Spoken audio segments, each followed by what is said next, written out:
Okay, today I am here with Robert Dahlberg, Mr. Robert Dahlberg here, and I'm going to be doing an interview with him, and currently we have our inspector here.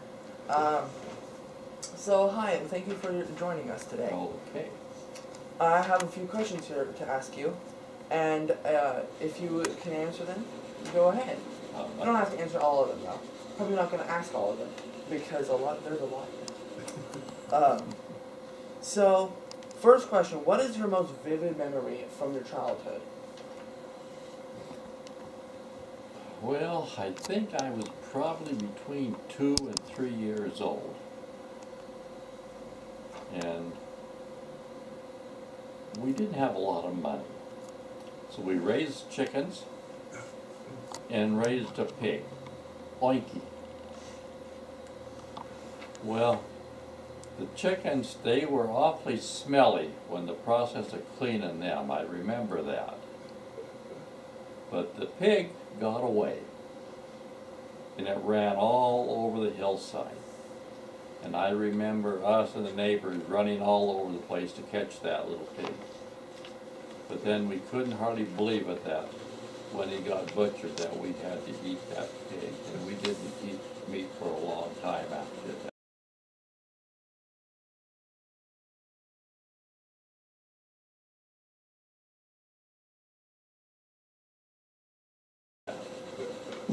That's a bit dark, okay. Well, that's interesting. Okay then. Did you have any like heroes or role models that you looked up to when you were a kid? No, not really. See, we didn't have television. It wasn't out, and radio now and then, but no, it was before that with just small family stuff that went on, yeah. Interesting. What big world events do you remember from the time you were growing up? Well, I think probably the biggest world event, like I say, we were a small town, we didn't know a whole lot what was going on, but we did have a neighbor family that their oldest boy was in Korea. And he was actually a POW in Korea. And that's the reason I remember the parts of the Korean War was because of that family. Yeah. Other than that, I don't remember too much about world events. That's interesting. I actually never really said. So now we're gonna move on to like adulthood, and because that's what it says on here. All right. How did you decide what you wanted to do with your life, and how did you feel about that choice? Well, as I was growing up, I liked auto mechanics. Before I left high school, I had 3 vehicles I had bought and fixed up and traded one for another until I finally ended up the last one I had with a 1930 Model A hot rod. I liked working on cars, and I decided to go in the Army. I was young. I was 17 years old. And I didn't know what to do with myself, but I knew I liked auto mechanics. So I thought I was going to school for auto mechanics when I joined the Army. But they had their quota full at the time. And the recruiting sergeant told me that, well, here's another school that's going to be about the same thing. Well, that was a big story. What it really was I was basically a glorified wrecker operator. I was in a recovery section. But I did enjoy it. I went to school for that. But I went through my tour of duty, and I never did get too much mechanic work done. And a few years after I went to work, and after I got married, I had a chance to go to work at a cement plant and take care of trucks, service them for 2 years. At the end of that 2 years, I decided that really wasn't what I wanted. dirty, didn't see a lot of future in it. And so I had a chance to get into a laboratory. And I made more money doing lab work, and it was a lot cleaner, and so I decided to go that way. Interesting. That actually sounds pretty fun doing the lab work. Another question. What job did you do most of your life? Most of my life was lab work. I worked out of the place I went, first was Calaveras Cement. I worked for 21 years, and they shut the place down. Out of that period of time, probably 15 years was spent in the lab. And I enjoyed the status that we had. We were probably the highest paid in the whole plant process. And we had good benefits, good vacations, and made good money. But when they shut it down, I didn't want to leave the area. So it was limited to what I could do. So I bounced around for probably about 10 years, doing carpenter work, doing odds and ends. Finally I bought a truck and I went on the road for 6 years. And then we decided it was time for me to come home. So I came home, and then I got a job helping a man set up a lab up in Murphys, California. And then I ended up working up there for about 11 years before I retired from that place. It's pretty busy. And I know you. You're good at all that stuff. Also, like, how did you, moving on from, like, the jobs and stuff, how did you meet your spouse? And, like, what did you like about her?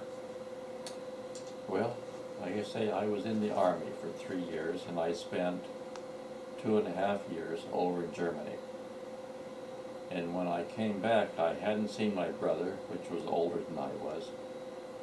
And he had got married about a month or two before I got away from Germany and got home. I had gone into the service first. And so before I started working on a civilian job, I figured I wanted to drive up to Washington because he was stationed at Fort Lewis, Washington. And so I took time and I drove up to Washington State and met him, and he introduced me to Nancy. And when I saw her, the first thing, she was attractive, very attractive. And then we went out on a date. We went to the ocean, and we spent the day together. And I liked the way that she treated me and made me feel. She made me feel important. So it was pretty much love at first sight there. So that was, 55 some years ago. That's wild. Yeah. So now we're gonna move on to, like, the present. Like, how have your dreams and goals changed through your life? And, like, I probably asked this at the beginning, I don't remember. Did you, like, have any, or, like, yeah. Well, in my particular case, there's not really a whole lot of goals left.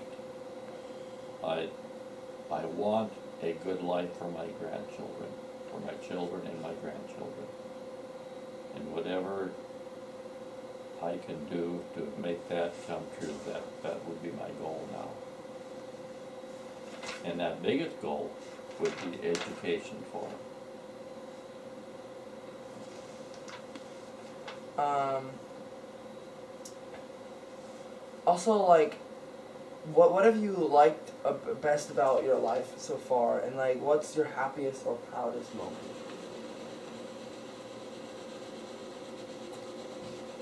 I think the most outstanding moments was getting married. That was a instant change, and also having children. that was from one day to the next. I know Nancy, or the woman, carries a child, but the father doesn't get really into it until the baby is born. But from that day on, life is never the same again. It's just an immediate change. Otherwise, I wouldn't have been here.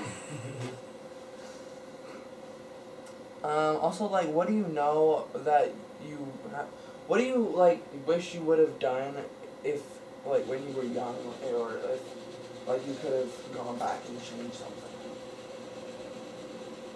If I would have, without changing some of the outcomes, I would have liked to have more education.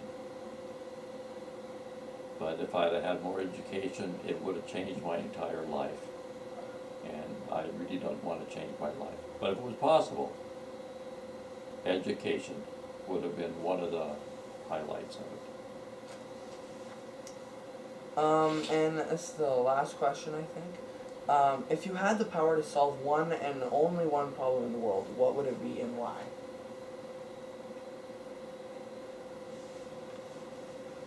Boy, that's a big, deep topic. It really is. There are so many things. You know, I think what I would really like to see, and I don't think it will ever happen, but I don't think it's right that some people in this world can make millions of dollars a year for their services, regardless what they do. And I believe right now the average family makes about 60-some thousand a year, and they live on that. For instance, sports people, to get $6-8 million contracts, I really don't think that's right. For a few years they work. They have to live in the same world that the people that make $60,000 do. I would like to see it balanced out a bit, less there, less money for stadiums, for the tickets to get in to see a game or something, where more people could enjoy it. I think that it's gone overboard, distinction between the very, very wealthy and common people. So I don't think there's anything that can ever be done about that, but it would be nice if it could balance out the world more. Nice. I think that's it, yeah. Okay. So, I would again like to thank you for coming out here today, and I'd also like to thank you for your service in the military. Okay, you're quite welcome.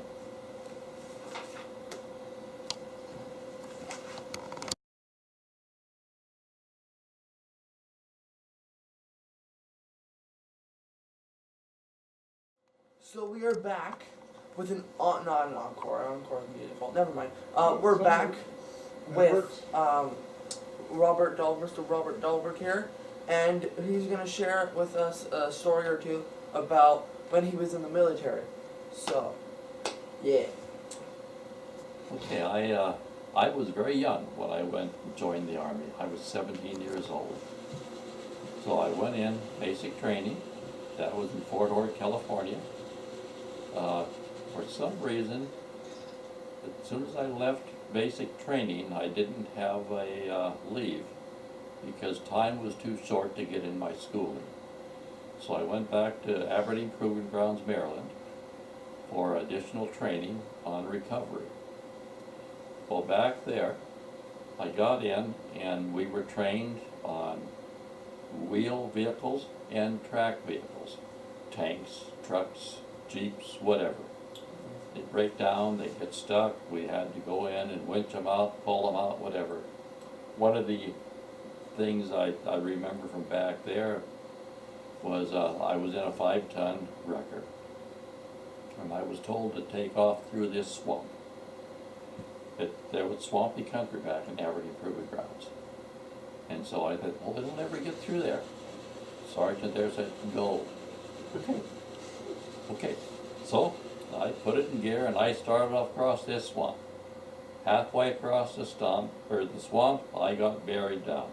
I couldn't go anywhere. And the sergeant said, okay. He sent the crew that was with me out into the swamp. I stayed in the truck, and they hooked up the different cables and winches so it could be pulled out of there.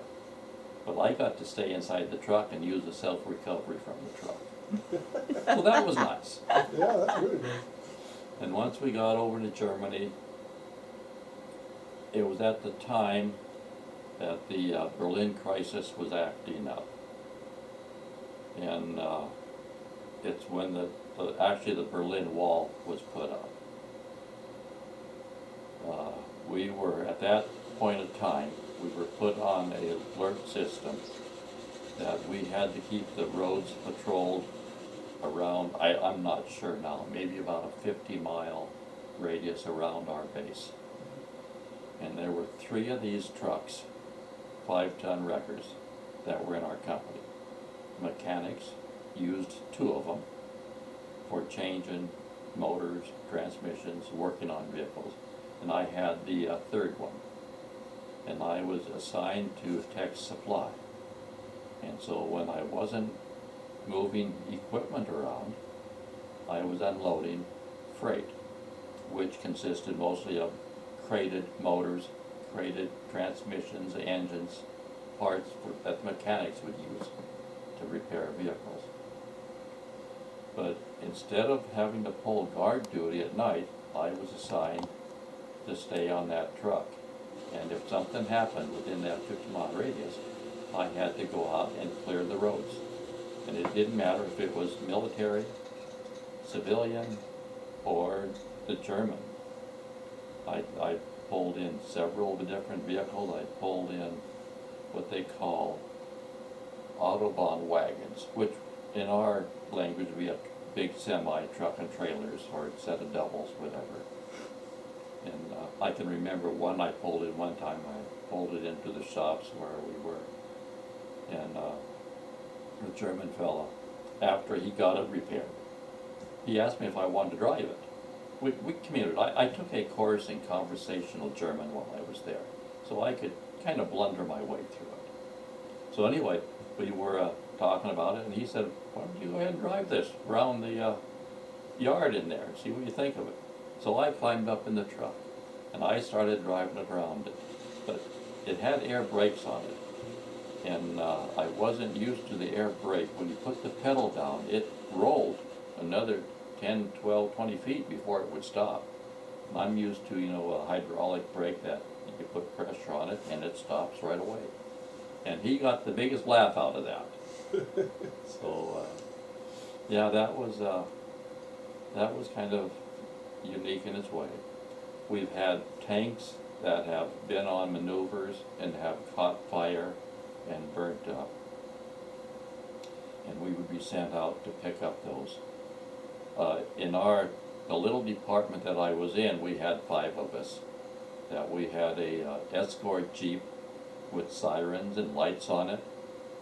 We had 5-ton that I had, a wrecker that had winches all over it.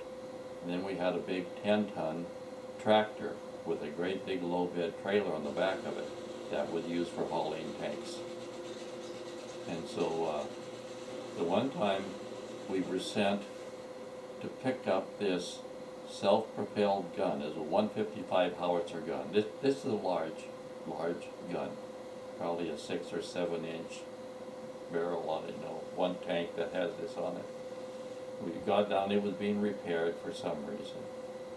And so we got down there to pick up this tank. It's basically a tank, a track layer with the gun on it. And nobody was down there to load it onto the low bed. Well, I'm a young kid, I'm fearless at the time. I said, I'll do that. So I climbed up in the tank and I fired it up and I let it run for a while. And this tank was automatic. You just selected the gear you wanted to go in and you'd go.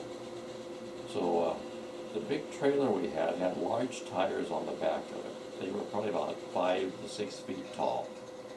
And it had ramps that would actually fold down over these tires. And then you'd drive the tank up and over those tires. And that's where you would load the tank onto the trailer. So I lined everything up. They had the tank all lined out, or the truck lined out in front of me. I drove up there and I started up those ramps. I got up just before it would cross over. It wouldn't go anymore. It wouldn't run. I'd back up. I tried this 2 or 3 times. It just wouldn't go up over those ramps. So I said, no, what am I doing wrong? I was in low gear with the thing. It just wouldn't do it. So on the side of me, I see this little cup holder that held ether. This was a starting aid for when it was cold. You would pop this and it would break an ether capsule, shoot ether into the diesel motor. Let's see, no, these were gas motors at the time because diesel wasn't out yet in those years. So everything was gasoline over there. But it still used this starting aid to start the tank motor when it was cold. Well, I thought, well, heck, I'll hit that capsule and that'll give me a little power to get up over there. Well, it did. I hit that capsule and that thing shot off like a bullet. It went flying up over there. I was hitting the bottom of it. There were 2 guys up on the front of it, directing me onto it. They went flying off the truck. Everybody was running for their life.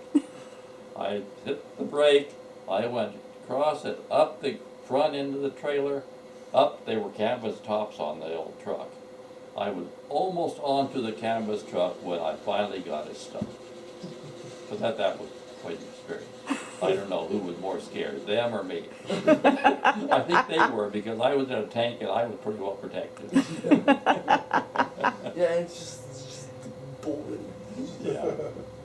But I had a good tour of duty. I got to own my own car over there. In fact, I had, I think, 3, 4 different cars the time I was over there. And I traveled around quite a bit of Europe. I got down into southern Germany, almost into Austria down there. I went to Paris, France. I was looking for the Eiffel Tower, but it was so crowded over there and so foggy, I never did find it. I drove around it, but I didn't get there. Then I went up to Holland. I drove up to Amsterdam, Holland. And, yeah, I got to travel all over Germany because we were a direct support company. That means that we supported 37th Armored, which was a tank division. They had old tanks that needed repairs. We would pick them up, take them to shops to have them repaired, and issue new ones or reclaimed ones. Same with trucks and trailers and stuff. So it was good. We went around. Once a month, after the Berlin Wall went up, we were placed on alerts every month.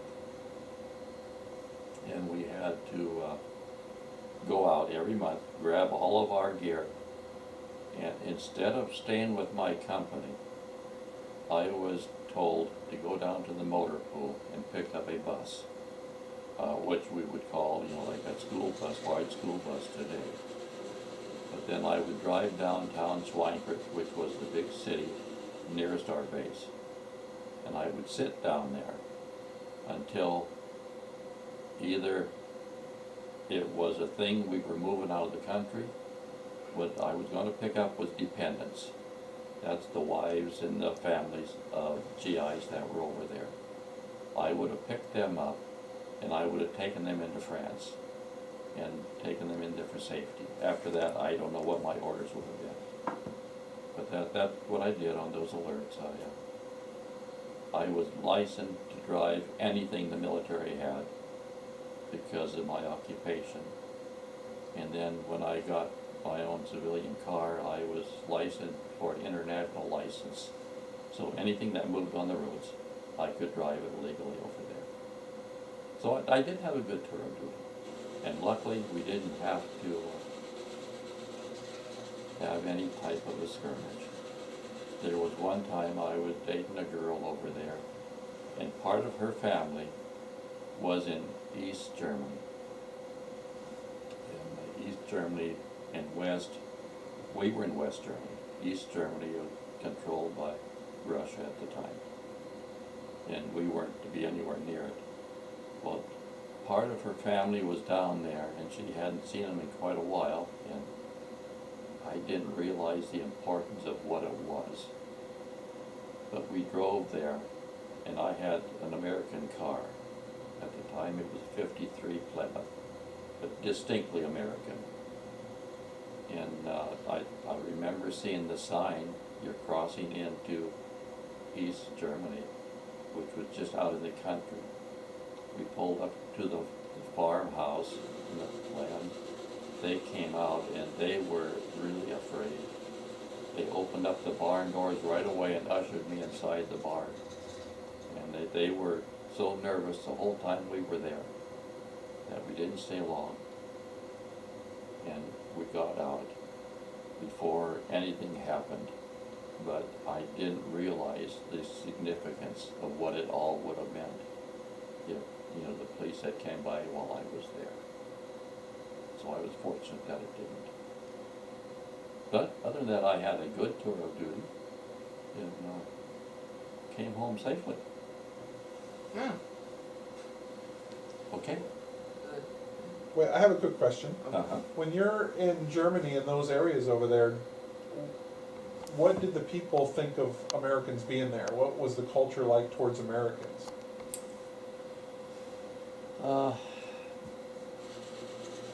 I don't think I had the true representation of that. Oh, okay. What I did do, I went to this one little town. In fact, I don't know how I got going to it. But out in that town, it's called Gerolzhofen, the girls liked the GIs. And so that's why I was going there. Yeah. And I dated several girls from this town. And they were all friendly. And I almost hate to admit this, but I did a bit of partying when I was there and drinking. And there was one night, the guest house over there was like a bar would be here. Yeah. But they're more family orientated because there were little kids, mothers and dads, Yeah. other ones. But that night, before I left, I had had several beers, and I was feeling good, and before I left that guest house, I had to shake the hand of every German fellow in there. I had to kiss every woman that was in there, every girl. And I got by with it. How that ever happened, I don't know. That's funny. But then there was this one, a cute little blonde, that she was seeing another fellow from another base. But he didn't have a car. And her dad was in what would be called a rest home. Oh. He was disabled, and he was down at in this town, I forget the name of it now. And she asked me if I would take her and her mother down there to see Yeah. her dad. So I took them down there. But they didn't want me to go in and see the dad because they said he wouldn't understand why I'm an American GI. See, this is actually only about 15 years after the World War II was over. And that there was still a lot of hard feelings towards GIs and Americans. So anyway, we dropped her mother off and she went in and visited for a while. And Lon and I, we drove around a bit until it was time to go pick them up and take her home. But so, see, we didn't get the right feeling. Yeah. Like I say, we had this one great big truck and trailer, the 10-ton, with a big low bed on it. And somehow some PR got involved in it. And we were to go out to this one little town, and they tore down a building, and they wanted this building moved. So we went out there. At the time, I drove the escort jeep for it, and the other fella drove this big 10-ton. Now, I never did drive that big 10-ton. It was a big truck. But we were told to be at this certain town, at a certain time. And so we went there. There was probably about 4 of us. A couple in the big 10-ton and a couple in the Jeep. And they loaded, the town people loaded everything up. We didn't have to do anything. By the time we got back to the town that we took it to, we were treated like royalty. Really? They had a great big banquet set up for it. Outside it was nice. Summer times are short. So when it's nice, it's 80, 75, 80 degrees, and that's nice. The rest of the time it was colder over there. But there was, during that period of time, and we had this outside food, they fed us everything we could eat, and we were really treated with Oh, that's good. really Yeah. respect. But then they unloaded the building out there, and we got done with the dinners and stuff, and then we went on back to our base. Did- So we did have good time, good tour of duty, and we were respected in our own way. But there were a lot of places. Schweinfurt was a big city that had, during the war, it was bombed quite a bit because the ball bearing factories, they were called SKF bearings. They're still out there today. But, so there were parts of that city that we were told, don't go in that, because they don't want to, they're not very friendly to the American GI.